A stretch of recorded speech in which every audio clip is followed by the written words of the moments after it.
Hey everybody. So where we are today is the Mouton Plantation and Bed and Breakfast here on the corner of Mud Avenue and North Sterling Street here in Lafayette. It's a beautiful, beautiful property that dates back to I think 1820, and I wanted to show it to you guys today. So for those of you who actually want to come and see it, the address is North Sterling Street, but it's on the corner of Mud, and actually the entrance to the bed and breakfast. This is Sterling Avenue or Sterling Street right here, and then Mud Avenue is to the left over here. And if you go around to the right there, if you take a right there and kind of go back around the side of the house to the back of the house, that's the entrance to the bed and breakfast side. And so I guess I'll take this. Yeah, we'll just take this route right here, because if I go closer to the street, it'll be louder because of the traffic there. Check out this old magnolia tree. The manager said that it was struck by lightning at one point. Usually you don't see magnolia trees that barren. Usually they're a little bit healthier than that. But yeah, I already got a quick tour of everything. The manager, Miss Donnell, she pretty much gave me full access to the whole house. So I'm going to show you guys everything inside and out. I'm going to show you guys the outside first because it's getting dark earlier these days, so I don't want to run out of sunlight. So I love this like courtyard yard in the front. I've always wanted a house that had kind of a big courtyard out front or in back. And look at this gorgeous oak tree here. You know I love to include oak trees in my vlogs, don't you? Especially the live oaks with the moss hanging from them. And so here's the side entrance. Here's the Mud Avenue entrance to the house. And I think this is the coolest looking thing here. It just looks like you're not in Lafayette, Louisiana. It looks like you're in some resort or something like that with the way when you pull in. And just what a view. And it's like I said, it's a bed and breakfast now. Even like these little cottage looking things that are separate from the house. Those are all part of the property, and they're all, rooms you can rent out for the night. And there's some banana trees right there on the right. I was asking about the banana trees. She said they're a different type of banana. They're not the typical like Chiquita banana type of bananas, but they do produce. I was like, well, that's different, Be at a bed and breakfast in Lafayette, Louisiana, and have banana trees hanging there.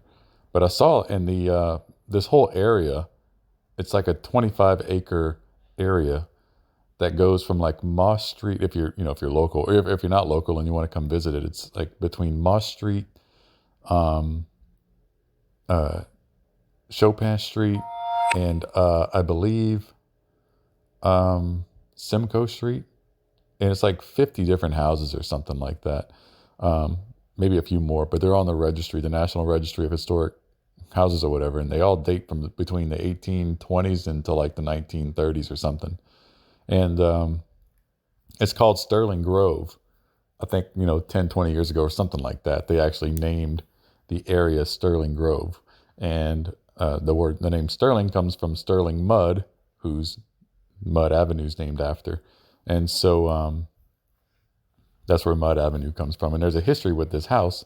And there's a Dr. Mudd who actually owned the house at one time, right around 1900.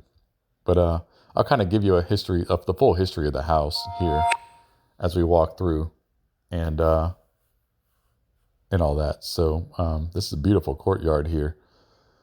I just love stuff like this. Fireplace there, more banana trees, and little fire pit there is nice. The manager was saying people would love to just hang out in that courtyard. And I was like, yeah, I don't blame them. I'd do the same thing. I'd actually like to maybe get a room here once and kind of experience it overnight and get the full experience, like the overnight experience. Like I said, I've already been through the house just now, just a few minutes ago, and it's just absolutely, it takes you back, man. It's typical 19th century, 1800s living. When you look at these rooms, there's not many modern things in there. except for, obviously like electricity and stuff like that. But here's the side of the house. The bottom floor of this house, that brick you see on the bottom right there, that was filled in around 1900. Before that, a lot of houses, especially in this area, due to where we are in the world, with flooding and all that stuff, and plus temperature purposes, keeping the house cool during different, during different times, summertime and all that. A lot of houses had, and you see a lot of plantation houses around here in the Acadiana area, where the ground level area or floor, whatever you call it, is usually just open, and you can just walk underneath it. And it was like open, just kind of like you can walk all around underneath the house and all that. And so the second floor, or the first floor would technically be where a typical second floor would be. And so that's why the brick on the bottom is different than what you see on the top two floors. So here's actually the front side of what used to be the carriage house. And you can rent that out for the night, like I said. I love this metal lattice work here. It adds so much to this courtyard area here. And all the buildings you'll see, and I'll kind of tell you a history of the buildings piece by piece, and all that. So this was added, like this, obviously this covered area here, this walkway, this was added way later, probably more modern than anything. It wasn't part of the original structure. Of course, the house itself, the house was built on property that belonged to, and if you guys watch my Vermilionville vlog or my Henry Bendel vlog, you'll see that, or you'll hear and see me talk about Jean Mouton. And Jean Mouton is the man who founded Vermilionville, which was later called and translated into the name Lafayette, but it's all the same place. And so he founded that based off of Spanish land grants he got back in the day, and bought a ton of acreage. So his sugar cane, here's the, I guess the back side or the main side of the carriage house.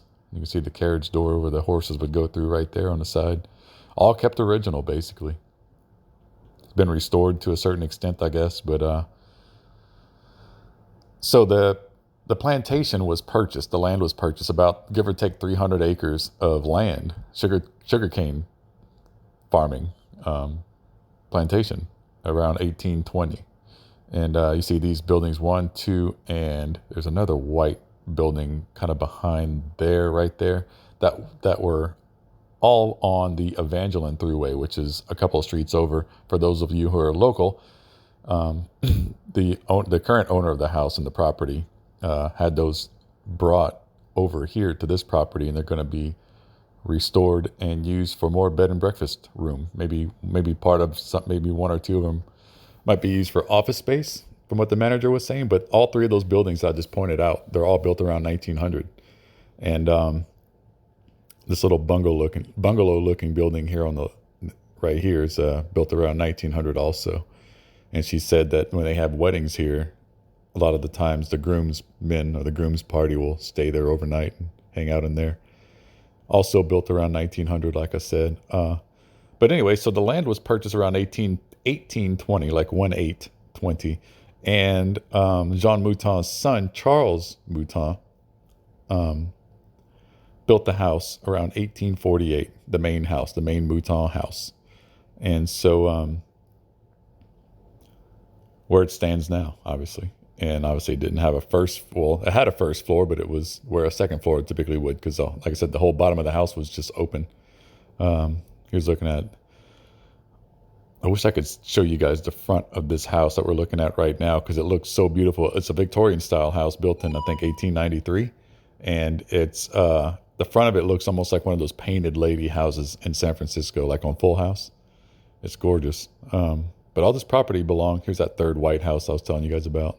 1, 2, and that third one is over there. They just got new roofs on them, and or roofs on them, not roofs.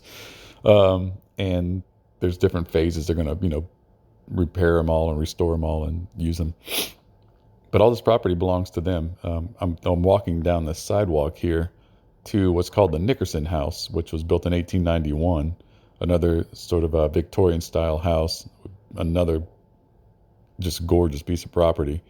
And Miss Donnell also gave me full access to the house. She just said, you can go and vlog and do whatever. So typically I wouldn't just add this to the Mouton house vlog, but when you get access like this to a house like that, you don't really pass that up. So I'm just going to walk through real quick for you guys. It's not going to be a very long-winded walkthrough of this house here. So you can get married in this courtyard here, and I'll give you a better view of where she said they usually have the weddings. So if any of you guys watching this want to get married in town here and are looking for a place, this place is quite beautiful, so I would recommend it. This is another carriage house right here, and I want to show you something really cool that the manager showed me. And this is pretty much all original, like this, you could see here. Take a look at this nice little fountain here. But it's an old carriage house for horses.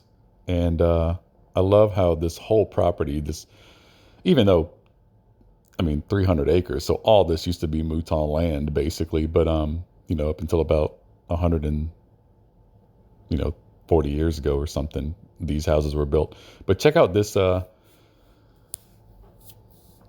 carriage house here. It almost looks like you could tell like it was something like that. Not much has changed, but this railroad beam here, as you can see here, stretches across the length of the main support beam for the carriage house, and that's from like 1891 or maybe before that. But it was built here in 1891.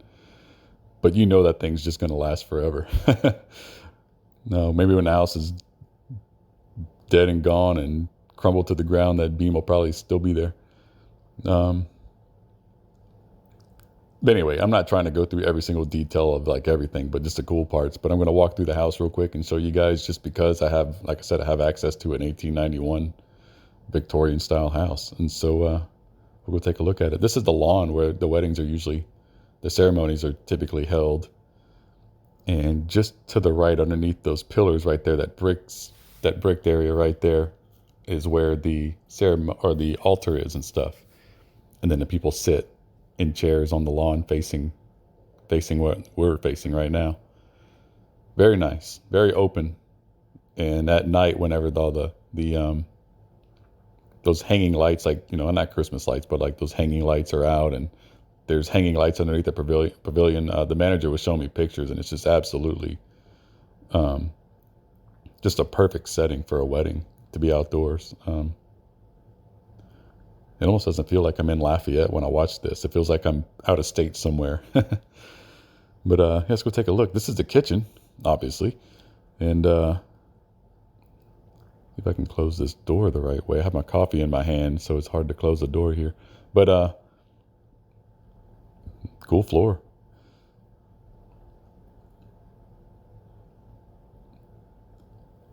But this is just a house, like a family house built. It was not a plantation or anything like that. It was just a house built for a family back in the 1890s, and then kept up very well, as you can see. They have events here all the time. In fact, I was invited. I don't know if I'm going yet. It depends on what I have going on Friday. But she invited me to a party they're having, like a Christmas party they're having. And it's another mirror. Another event that they're holding, a Christmas event that they're holding, and the event's going to be between the Nickerson house and the Mouton house. So that whole property from the house and then that walkway and where I'm at, the property I'm on now, the Christmas party is going to be between all that. So people just walking back and forth, and it should be pretty awesome. So if I'm free that night, I'm planning on going.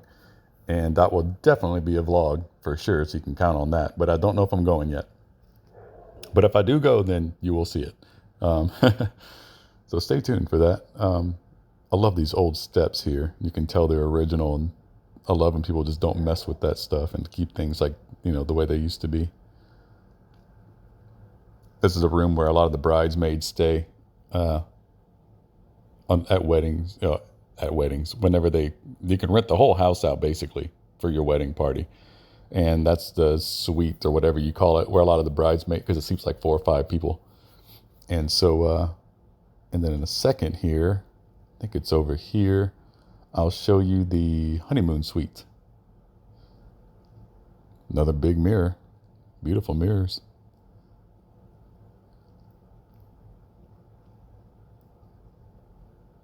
And I'll show you guys that awesome balcony in a second. But yeah, this is a honeymoon suite if you rent out the Nickerson house as a whole for your wedding. And then the balcony access. Let's see if I can open this with the coffee in my hand. I shouldn't have brought it with me today. This is an awesome little balcony. Not bad for a honeymoon suite in Lafayette, Louisiana. Palm trees and everything. You can see how big this piece of land is here. Got to be a couple acres at least. But I love this balcony.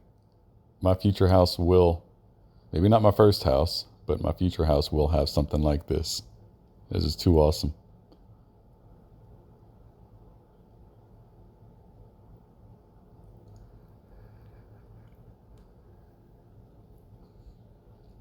Get a great view of North Sterling Street, if I can say that right. I advise you guys to come and take a look at the houses on this street and in this area. They're just beautiful. They're all from around this area, like I said, from about the early to mid 19th century till about the early to mid 20th century, around 1930s ish. I said that's the ceremony, the bricks where the ceremony's held, and then the people sit. The chairs are all on that lawn right there. I wish you guys could have seen the pictures that the manager showed me, because it's really nice at night. All those lights under the pavilion over there and all that. Just a perfect setting for an outdoor wedding, if the weather permits. I mean, it is South Louisiana, so.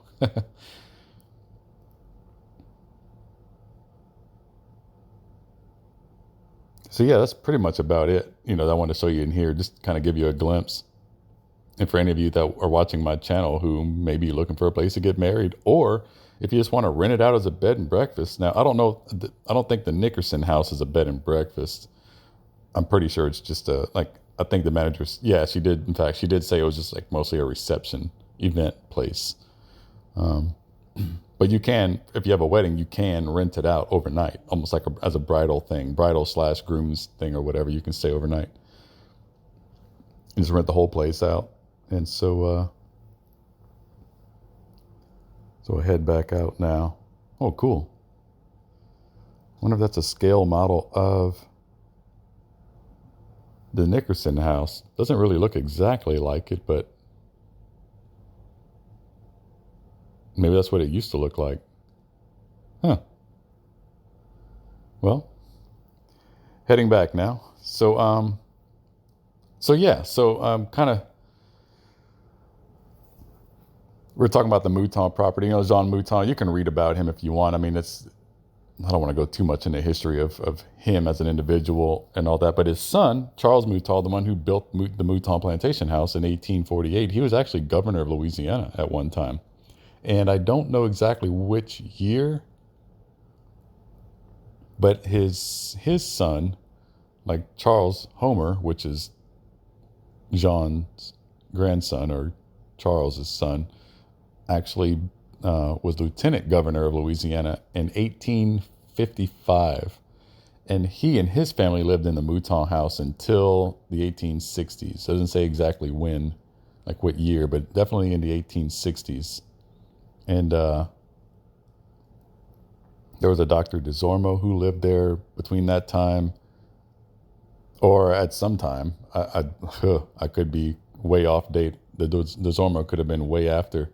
Could have been in the 1900s sometimes. I'm not too sure, but I know there's a Dr. DeZormo that lived there. I can't think of the other names. I wasn't really focused. My research wasn't really focused on all the people who lived in the house. I mean, I guess I could have done that, but the vlog was mostly just to see the house, to give you guys a glimpse into an 19th century Victorian plantation house. Kind of heading back into this nice, she told me that they're going to be adding like these, she called them like the New Orleans light posts, kind of like those hanging like like London, the ones you see in London and like the French Quarter, like those real nice looking like street lamp posts and that are going to line the sidewalk back here. So again, I'm not trying to, I'm honestly not trying to sell this place to you guys by any means, but my vlogs are never about destination vlogs. I never do a vlog to try to sell you on a place or be like, for the place to get business. That's not my style. I don't want to be a salesman with this, but I just literally walked up to the back door of this place today and asked I just met Miss Donnell and I said, hey, this is who I am. And it's I do this a lot, actually. If I want to see a place or whatever, I'll just kind of kindly approach them and be like, look, I don't want to be intrusive. I don't want to bother anybody, but I have a YouTube channel and I love to do stuff like this. Is there a way I could just quietly walk around? And typically, so far, 100% of the time, knock on wood, so far, everybody's been like, super gracious, like, oh, absolutely. And so this Miss Donnell, for example, she got out of her chair. She's like, let me give you a tour. She gave me a tour of the whole place, like the whole property, and gave me access to everything. So you can go do your thing and all that. So when they're so gracious and so nice, I feel like that's my repayment to them for letting me do that, is just to plug their business and give them a little publicity through my blog, if it even does so. And so that's why I don't want you guys thinking I'm turning into a lifestyles of the rich and famous travel vlogger, travel destination guy. Here's a dining room. Now this room you're seeing here, this was all outside. And of course the whole bottom floor was outside, but behind this brick wall here was all outside. They added the extra room on the back. This threshold that we just walked through just now, that's the original wall, like back wall of the house. That's why it was all in brick. But this ceiling here is underneath the original first floor, like I was saying. So all this was filled in around 1900 by Sterling Mudd, who was a doctor. And it's funny because I had to do some research on this, but look how beautiful this dining room. I think she said it's like 16 people. And obviously it's a bed and breakfast with quite a few rooms. So you got to feed a lot of people sometimes. But I had to do some research because I originally thought that the Dr. Mudd, who lived here and renovated the house in 1900, didn't really renovate it, just added on to it, was the Dr. Mudd that treated John Wilkes Booth. And that was a Dr. Samuel Mudd, who in 1865, it was thought, and it was part of the conspiracy theory, that he was aiding and planned and talked with John Wilkes Booth 2 or 3 times before the assassination. And so when John Wilkes Booth went to him after he jumps off the stage, breaks his leg, and then escapes, and he yells whatever he yells on the stage. I forgot what it was at the moment. I do actually know what he says, but I can't remember right at the moment. But so he escapes and goes he makes his way to Dr. Samuel Mudd, who set his leg, his broken leg. And then, so the general public and the authorities and all that, they hammered down on him. I think he might have done prison time, maybe. And his name was dragged through the mud, literally. And that's where the saying comes from. Your name is Mudd, because of that, because of Samuel Mudd, because he helped, and he always claimed he didn't know. He claimed he didn't know that he was helping, an assassin, a presidential assassin. And so, but who knows? He may have, because he met with him before, apparently 2 or 3 times and all that. But anyway, Sterling Mudd, who happens to also be a doctor, bought this house in around 1900 and added this first floor, this bottom ground level floor, and closed it all in. And this room we're standing in now used to be his waiting room. And I'm wondering how much of this furniture is original, like that. That was what do you call that?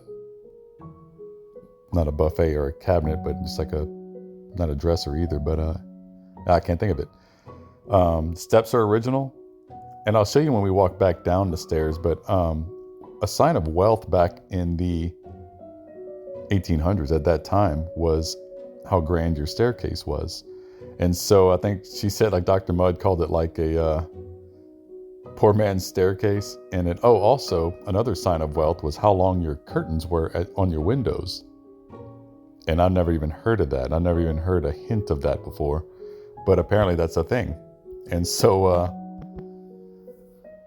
the longer your window curtains were, I guess, and stuff like that back then, I guess was mostly handmade. So I guess whatever, but yeah, it was kind of strange. And so and she said something about, because windows never went from ceiling to floor, because I guess, I don't know, for whatever reason.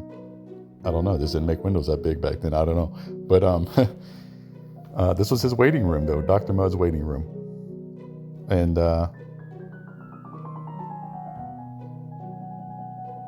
it's a cool little room. Really takes you back. I love things like this. I love when they just keep it the way it was as best they can.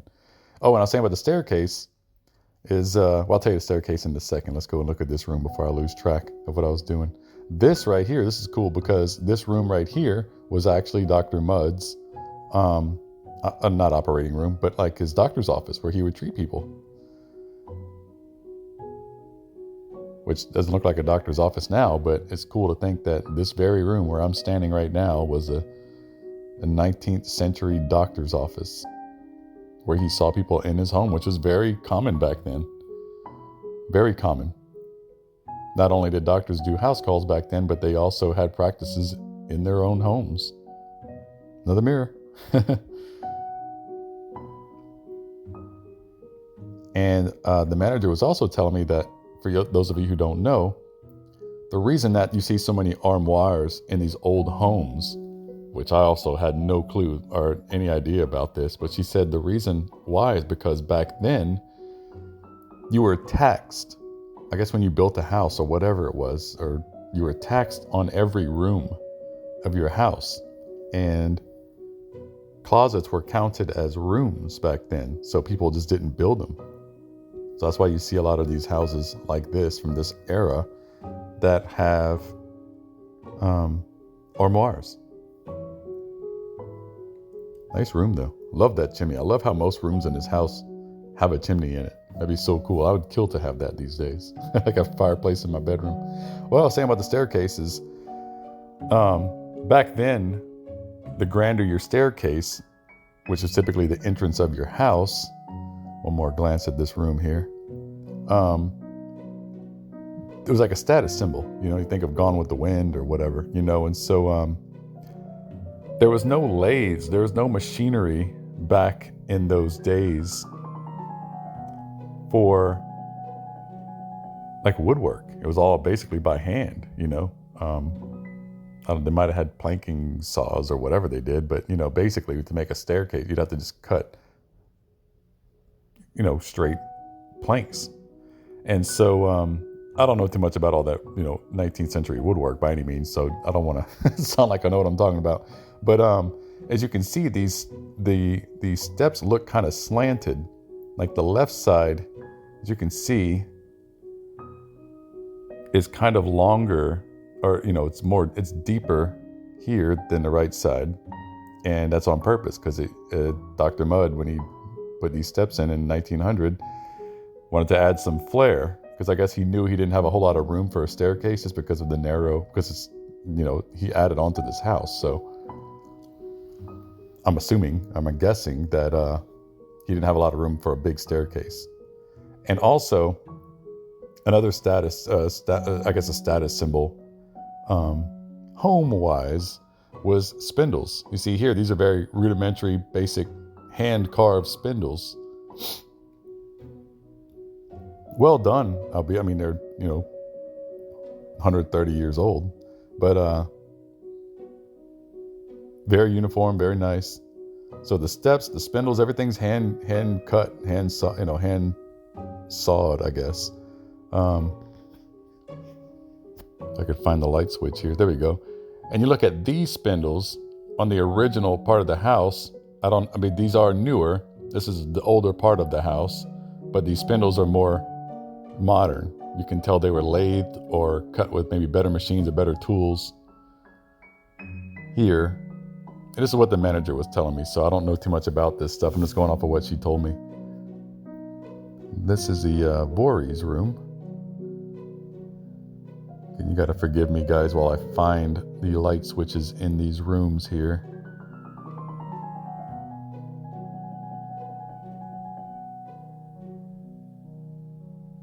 There's a bathroom light. I think I see it over here on the other side of the room.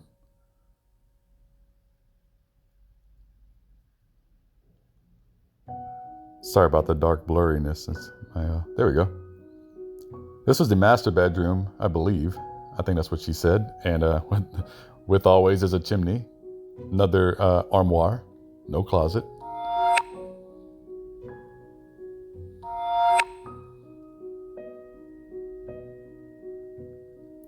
Really nice. I just love the wood floors, the old stately looking room. You can tell like it was an old time doctor that lived here. And if you rent this room for like a bed and breakfast, you get the balcony with it. And I'll tell you what, if and when I do ever get a room here, it's hopefully going to be this one, so I can have this balcony basically to myself and have this view. Talk about wasting time sitting down drinking coffee for hours on end, just staring out into the courtyard. People passing by. Sign me up. And it also, you get balcony access to this room right here to my right, which is the first one we went, or that we went into a while ago.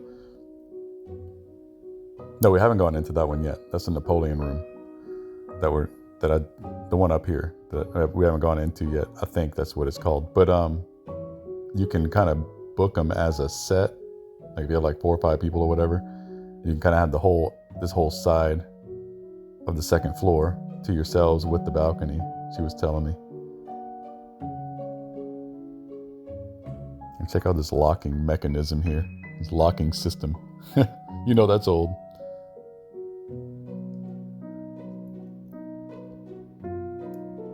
Old French doors. Another mirror. Hey yo.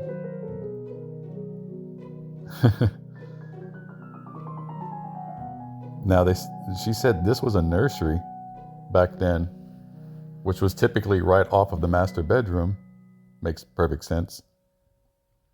And I was asking if she knew of anybody who was actually, by name, who was born in this room. And she was pretty confident that there were at least a few babies born in this room, which is crazy to think about, especially back then. Albeit very common at that time, And all of the bathrooms, by the way, manager also told me that all the bathrooms were built external to the main original structure frame of the house because back in those days, what they used for insulation in the walls and basically like a mortar, you couldn't run plumbing through that. And I'm going to show you right over here. Turn the light off here. Don't want to ran up the electricity bill. They were already nice enough to let me walk around this place. But there's an example here on the wall where you could see it, that basically the mortar / insulation back then was made out of, which some of you guys are already probably familiar with, is mud and moss, like from oak trees. You can see that center beam right there that lines up right up with the door frame, which makes perfect sense. And then there's like that mud and moss, almost like makes like a concrete almost. And they didn't run plumbing through the walls like that back then. So all the bathrooms and kitchen and all that stuff like that was usually external to the main, like typical square main part of a house structure. And these I gotta figure out where all these lights are in this place. So pardon the blurry darkness periodically here. So that's the cool part of a lot of these rooms. It's kind of like a package deal. Like you get a room, you also get like a suite area, or you get like a balcony area. It's not like a basic, like a.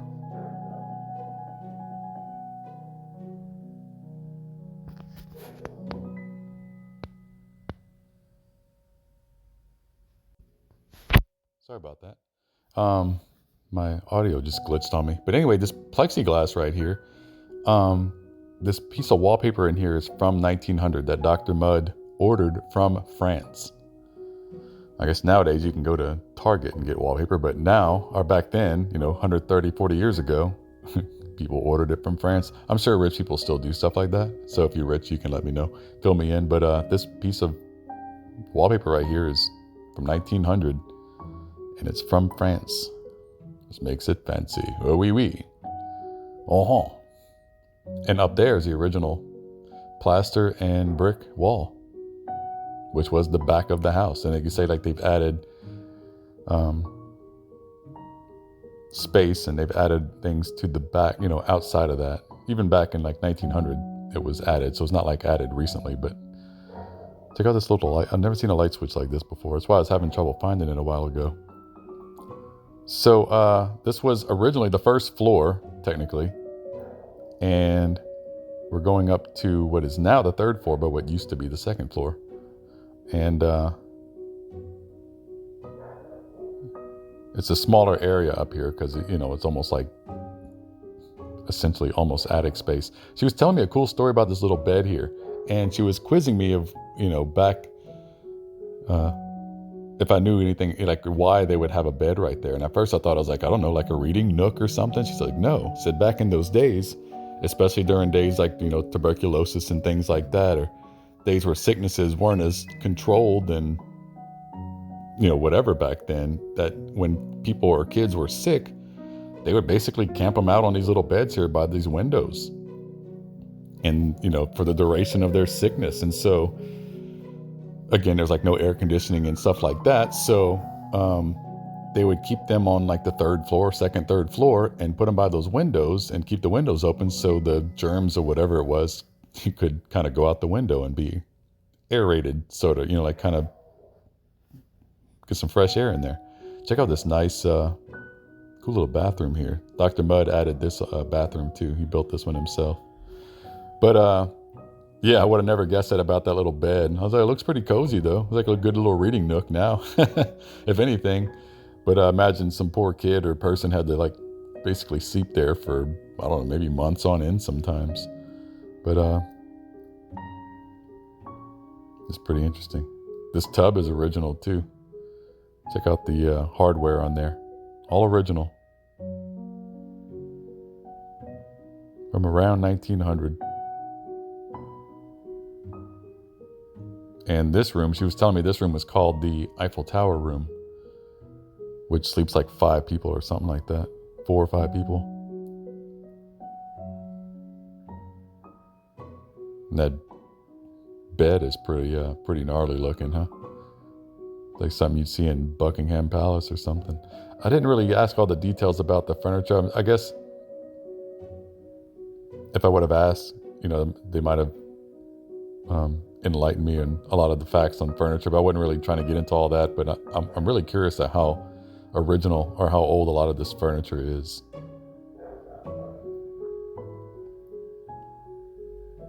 I really dig this bathroom. That's pretty cool.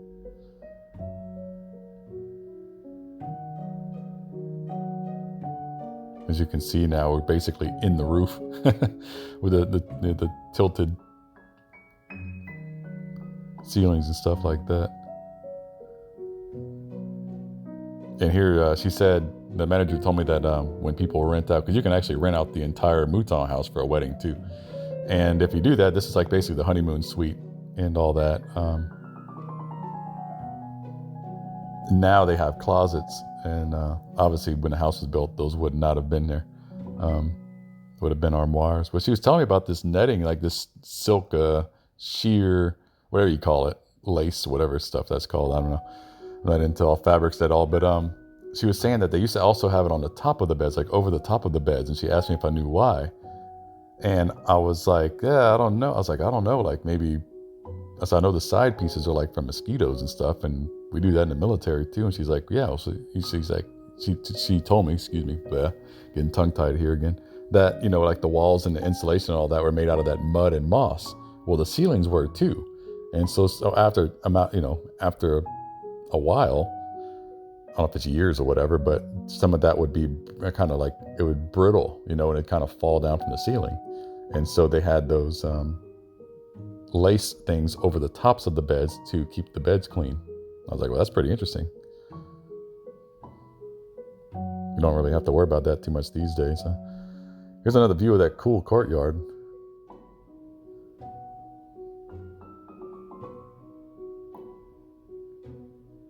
Going down the stairs here. Turn the lights off. Don't want to be disrespectful. These people are nice enough to let me walk around the house on my own accord here.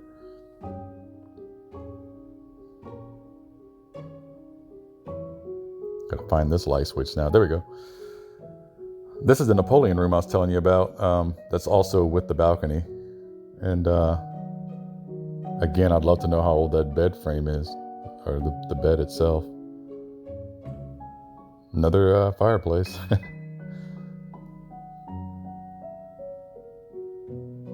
Everything back then was built. And like the manager was telling me during the walkthrough, like everything was built back then based off of logic, which makes total sense. Because back then you couldn't just make things nice just to do it like you can now. Like, you know, there's central heating, central air, there's better insulation, there's better materials. Everything's just, you can have fun, off the wall fun things now. But back then it was all necessity. And you can see even the way the bedrooms were built. Obviously all the bedrooms for the most part are built around, or, you know, top to bottom, like up and down, like they're built along the path of the fireplace. So, and there's a big mirror, huh? Dang. I could like put my kids on my shoulders and you could see all of us in this mirror. I'm 6 feet tall. That's how big that mirror is. But everything's built off of logic and necessity, you know, and I guess everything outside of that, they would get fancy with it when they could, but it was just a different time, you know, very different time. Oh, and you could see, like, you can really see the angle of the steps, like how the flare of the steps, like I was talking about earlier, you can really see them from this angle. They're not crooked. They're built like that, like they're flared out like that, as a style, intentional style.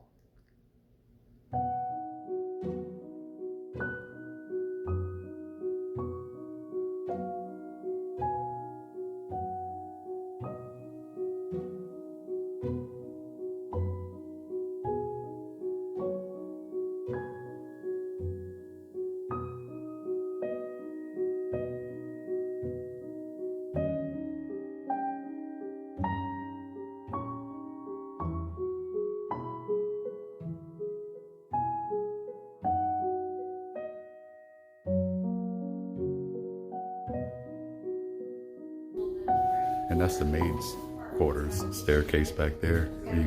The maid would go up there and go upstairs, and the kitchen area and all that.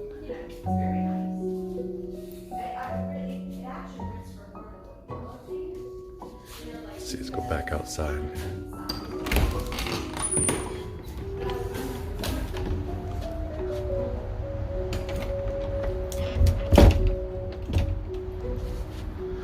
All right, guys, that was utterly amazing to me, and I hope you guys enjoyed that as well. We're back outside in the courtyard. Look how cool it looks when it's lit up. Looking inside the kitchen.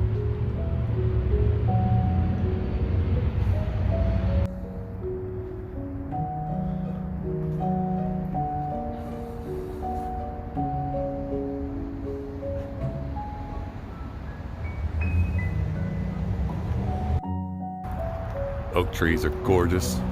You know I love me some oak trees. But this is it, guys. The Mouton Plantation House, bed and breakfast, here in Lafayette, Louisiana, on the corner of Mud Avenue and North Sterling Street. And with that, I'll go ahead and sign off and bid you adieu. And I really sincerely hope you enjoyed this as much as I did. And like, comment, subscribe, tell your friends about it, give me ideas, tell me how good I did, tell me how bad I did, tell me how annoying my voice is, and hit the notification bell and all that. And there's Old Reliable right there. I'm about to walk to my truck there and head home. But I am in love with this place already. I cannot wait to come back. I can't wait to rent a room here overnight and then just enjoy the hell out of it. So with that, I'll go ahead and flip the camera around here. And you know what? No, you don't need to see my face again. I'll just say goodbye with this view here and say good night. Goodbye, folks. Good night.